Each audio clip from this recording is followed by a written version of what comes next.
All right, our story should have ended at infidelity, but little did we know the story was just being rewritten. So let's talk about it.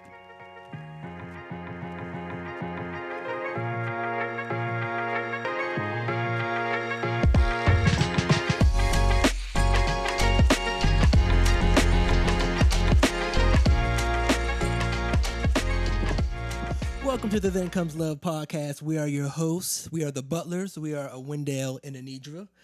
We are the ones, we have been married now for 26 years? 27 years? 20? Why How you old don't am know I? that?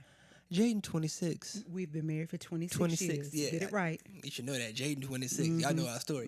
26 years. It's been so great that I have forgotten I certain think things. time flies when When you're you're having fun. There you go. I'm having There you all go. kinds of fun. You going to year 27 because we just having so much fun. And also, to my excuse, I just had a birthday. Thank you very much. I am Yes, so much happy older belated. now. I was telling you today that I can't see when I look at my cell phone. I can no longer see clearly from this close. I got to be way back here in order to see. So, y'all Well, pray for what me. I will say is the way I took care of you for your birthday, it better be reciprocated come February. That's what I'm going to say. Don't I always take care of you on your birthday? Whatever. Anyway, let's move on to the next point. Whatever. So, we talked about how our story should have ended at infidelity, but really it was just getting started, that God was rewriting our story. And so last week we talked to you about the steps that we took to rebuild trust. And I think it's important for you to know that sometimes your marriage just needs a reset. Yeah. Your marriage needs a reset, and I think that's what God did for us. Once we started taking those steps of building trust, and I want to say they were steps that we were consistently taking.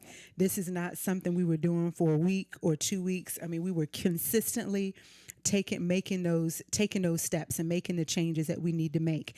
Because I think anytime that something like infidelity or anything, a trust was broken in a relationship, you want to see a track record of change. Yeah. And he saw, at least I can say I think I can speak for you on this. We talked about it. Yeah, that he saw change in me consistently. And I would also say that we both were doing the work. It didn't just fall on me because I broke the trust, but the change, you also had to change as well. Absolutely. There was change as far as, we had to change how we were going to attack our marriage. We had that biblical foundation of Christ, and we just kind of disregarded that before. So we had to make a change. I had to make a change to put Christ at the center of our marriage.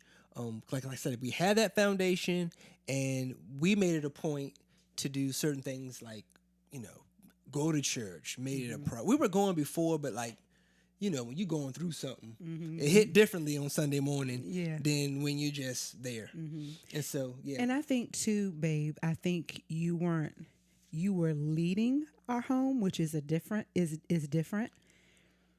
I think we both kind of just took our hands off before, but this time around, well, we quit. Yeah, and you decided to lead. So I think that also plays a big part in it. Yeah, lead. And now we're doing all this, but we're still having our ups and downs. Sure. And so it wasn't like, oh, we reset. And I know God says He forgives you for your sins and He throws in the sea of forgetfulness. We ain't quite God yet. We still remember some things. You know what I'm saying? And so, for us, it was still kind of up and down, but that was the focal point. That was what we agreed to. We're going to go in this direction. We're going to keep going forward, and we're going to grow and build together. And so we did that consistently. Absolutely. And so once we took those steps consistently, I believe that's when God said, okay, now I'm about to rewrite this story. Yeah. And so can you tell our people out there, our friends out there, what the reset looked like for us? We talked about we lost our place and all that stuff. No. The reset was you got pregnant. You got yourself pregnant. Oh, and not myself. And we had another baby coming. And we had, man, every time you get comfortable financially, here come another baby. I had my little girl. She had her girl, thank God, because that was just fear in itself. Because every time she was pregnant, she was claiming that this was a girl. So finally got the girl, because Lord knows we didn't want to deal with what we dealt with last time when you were just all angry, upset, and saying stuff crazy out your mouth. And I had to rebuke stuff in the name. Anyway, I was so thankful I got my baby girl. Got a girl. So we took her back. Remember, we lived in a house at this point, which was like the July 4th every single day, because they were shooting off guns everywhere. It's so much so we got used to them. I mean, it just, even the kids got used to the gunshots. I don't think we told them that yet, but we did. We moved out of our. Oh, I'm telling them now. Okay, there you go. Tell them now. So much so. So we were staying in a place. It was the hood pretty much. Mm-hmm. We were staying there for a while, and I remember at one point it was a beautiful house. Nice house. Very different neighborhood. Than I was accustomed to. Yeah. But it's all right. And so I remember one day it was like 12 o'clock noon, and somebody was shooting guns off, and like at noon, just shooting. And Anisha was like, you know what? That's it. I'm leaving. And I'm like, girl, whatever. You ain't going nowhere. That's what I'm thinking to myself. Girl, please, you ain't leaving. You know what I'm saying? I done got right comfortable. You know what I'm saying? I had me a stoop in the front yard. I could walk to the corner store. It was good for me. I was good. But she was like, I'm leaving. I'm like, girl, you're not leaving. But man, this girl packed up all the stuff. Her baby wasn't getting raised there. She was taking her kids and everybody else. And I thought to myself, well, if I want to keep her, I guess I better go with her. So where did we go, babe? Because I was leaving on the midnight train to Georgia. Yeah. I was out of there. Where did we go, though? So we went to your mother's house. You say. I'm gonna go with it. Yes, we went to your mother's house for a little bit because we didn't have anywhere to go. We just knew. That's how frustrating. We ain't had nowhere to go. She just leaving. Yes, I was like we had to go. And so at the time I was working at night, doing hair, and Wendell you had a great job at the time, so we were saving all our money. And we finally came across this 4-bedroom, 2.5 bath house. Yeah. With a backyard. I mean, the whole nine. And so it was $1,795. That's right. In 2007. Okay. Yeah, that was a lot. It was a lot. I don't even know how we even. I don't know. We told him, man, we'll take it. Thinking to myself, how in the world are we gonna pay for it? Because we couldn't even afford the $900 that we had it before. Yeah, but we did it. We did it. We were hustling and we did it. And so we moved into the house, and for the first time, it was like I did not have the weight on my shoulders of. We broke. That's where you bought me my first car. Tell him all the good stuff the guy did for me. I did not. I had a minivan, but then you upgraded. Hey, listen, time out. That minivan, for those of you in the minivan stage, and nothing wrong with that. Let me tell you something right now. I can't imagine having all them kids without that minivan. I was pushing my minivan. We had the minivan. We had the Ford Windstar, had leather seats and a DVD player in it. We thought we were doing our thing. But when we moved into the new house, that's where you bought me a new car and everything. And it felt great not to have the financial weight, the burdens that we had before, but all good things. Oh, well, here's the thing. I will say this. I got very comfortable in where we were. I was very happy, and for those of you who don't know, that call that God had on my life, it consumed me. Would you say that? It was always in my thoughts, and for the first time, I was just like, forget it. It ain't gotta ever happen. I'm good, right where I'm at, living in this nice neighborhood, yada yada.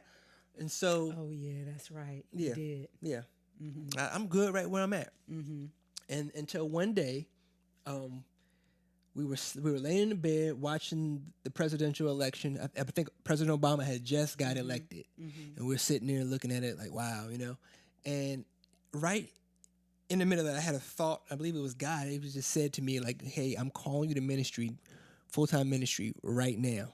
And it just gripped me. I was like, "Wow!" So much so I had to remember. I know you remember. I shared it with you right away, and I'm so glad I shared it with you right away. And so we prayed about it. Okay, fine. Went to bed. Didn't think nothing of it. The very next morning, I went into work and got released from my job. So for no reason.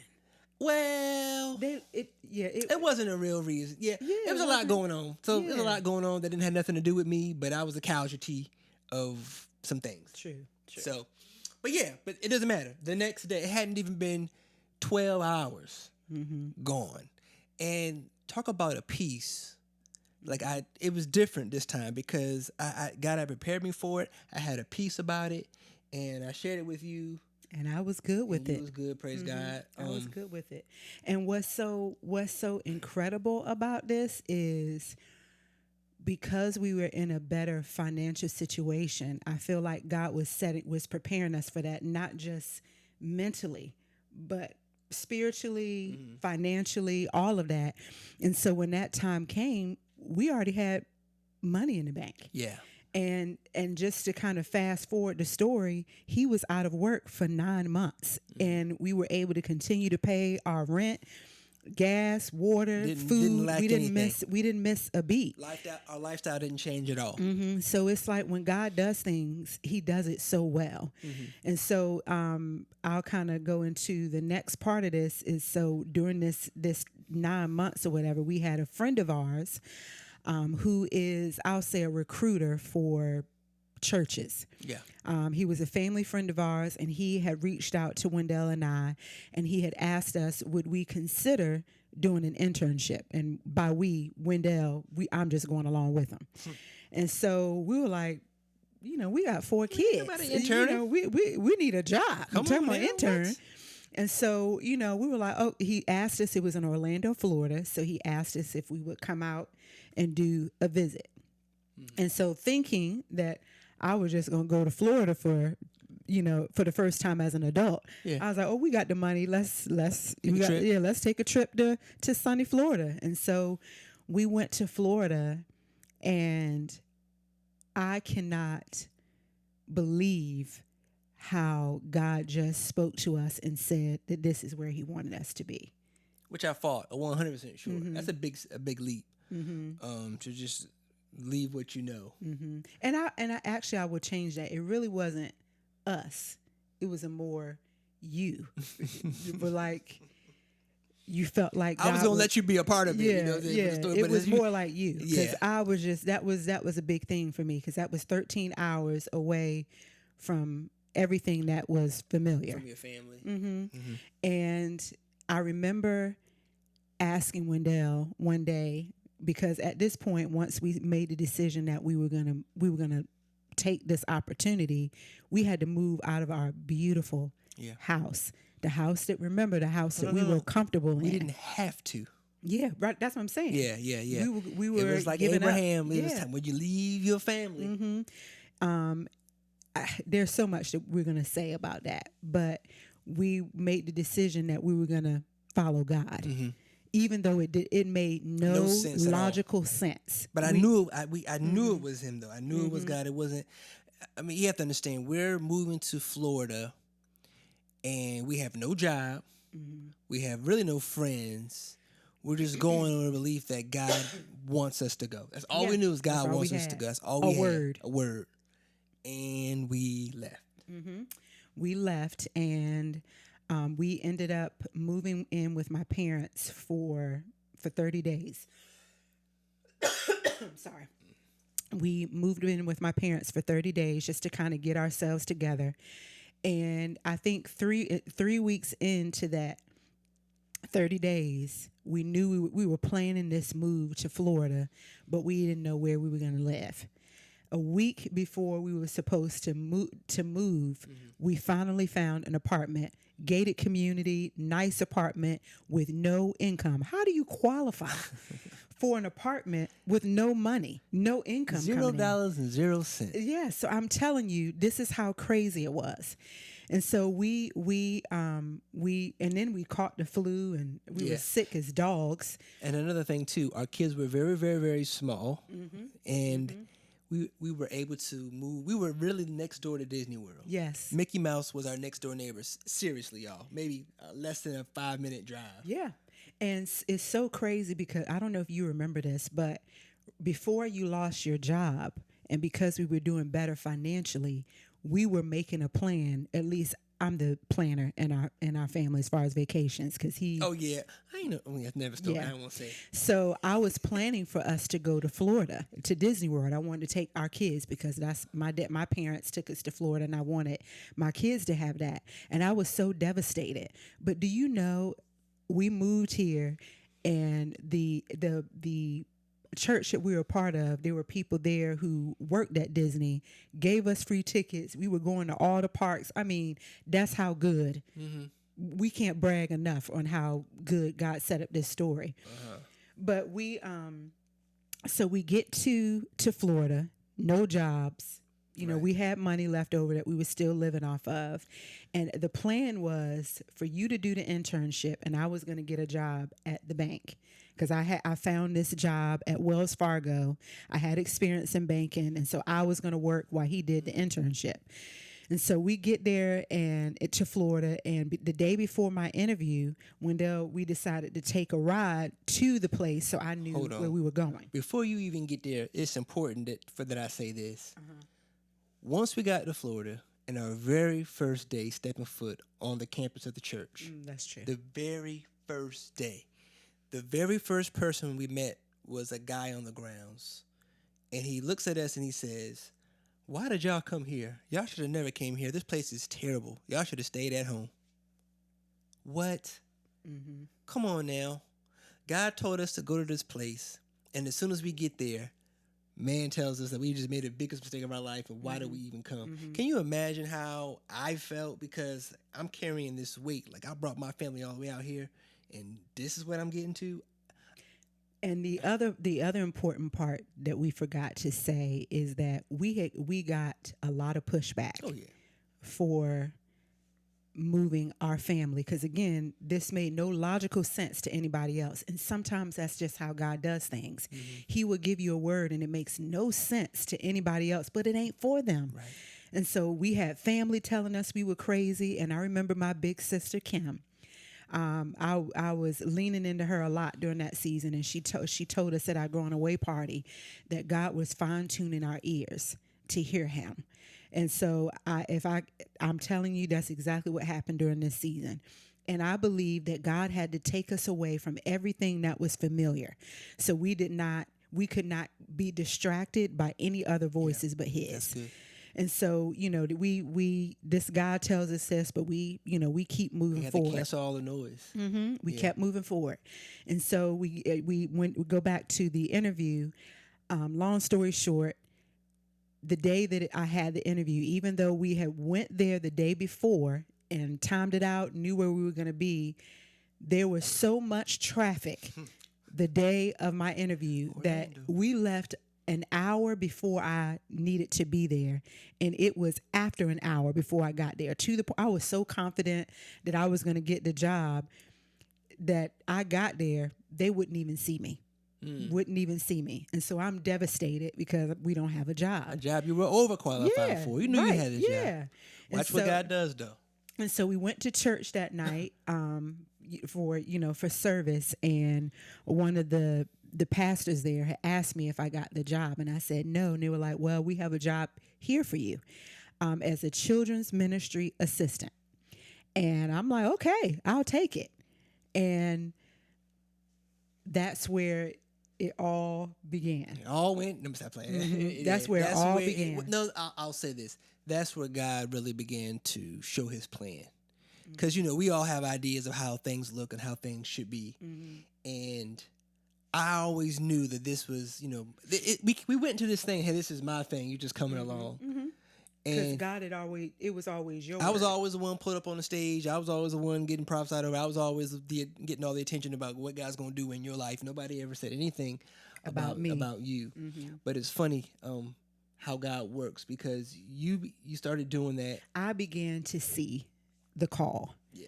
And it's so interesting how all this time we were thinking that Florida, we were seeing Florida in the internship that really didn't even last that long, by the way. It lasted maybe 3 months.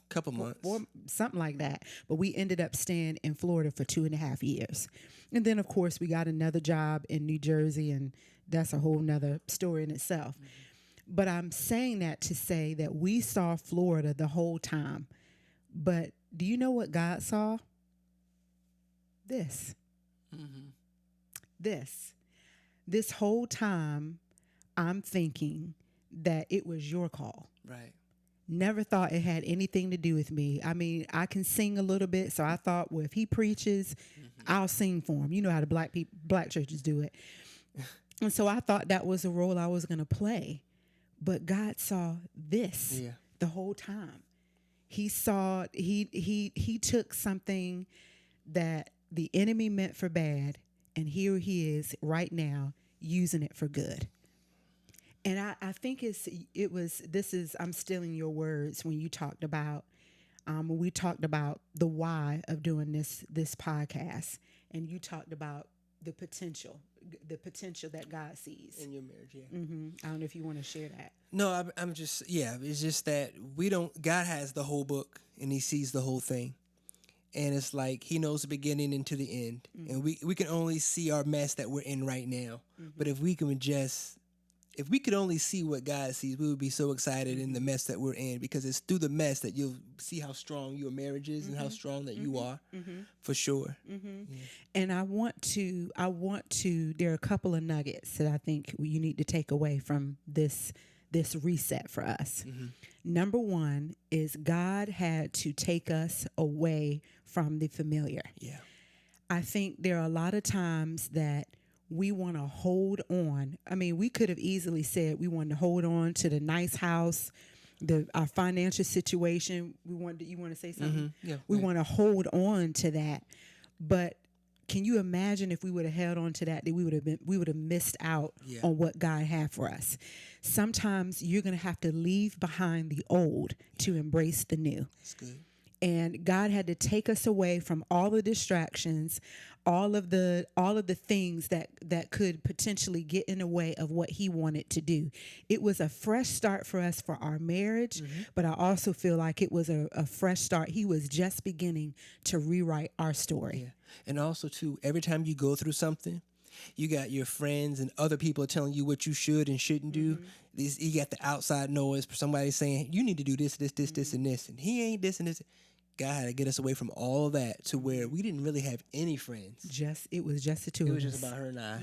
And our kids. And that was a part of that, really, looking back now, that's really where the healing was, because I had to cleave to you and vice versa. So, yeah, that's part of the reset. It was just that. And let me tell you something.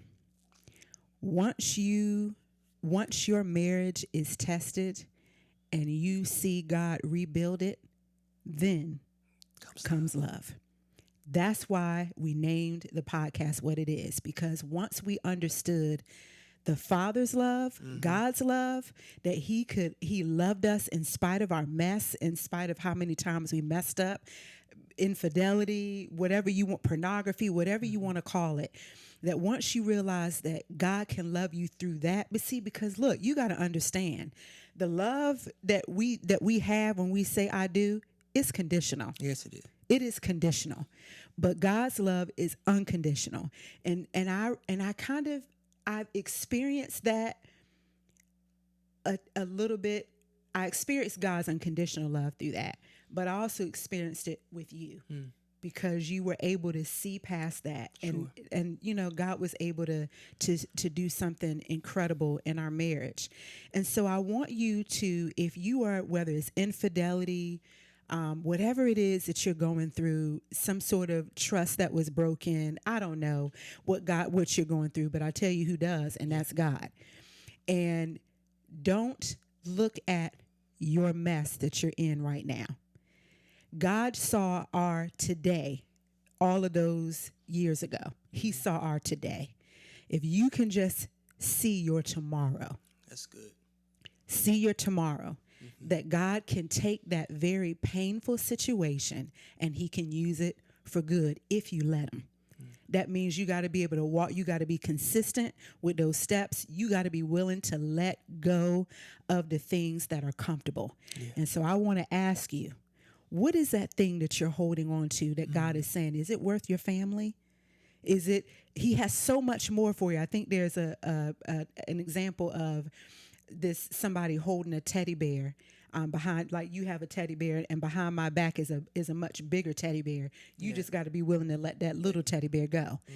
If you're willing to let it go, I'm telling you, it will be worth it. Yeah, it will be worth it.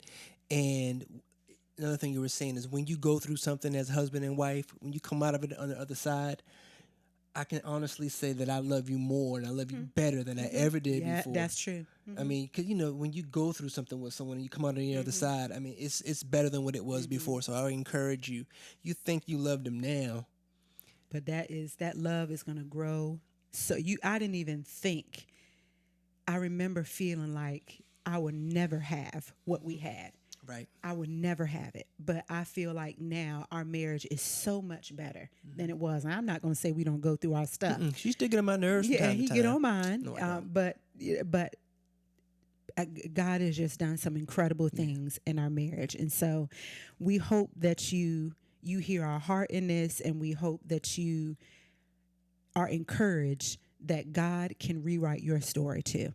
And so just hold on. Just make sure you have that word of the Lord from him. Include him in your marriage. And I'm telling you, he will allow you to have that fresh start too. That's right. There is light at the end of the tunnel. I promise you that. Yes, it is. I promise you that. So we hope that you will like, share. Please continue to subscribe, because we want to continue to be a blessing to so many marriages, because we believe that's what God has called us to. Yeah. So we hope that we'll see you on the next episode of Then Comes Love. Be blessed.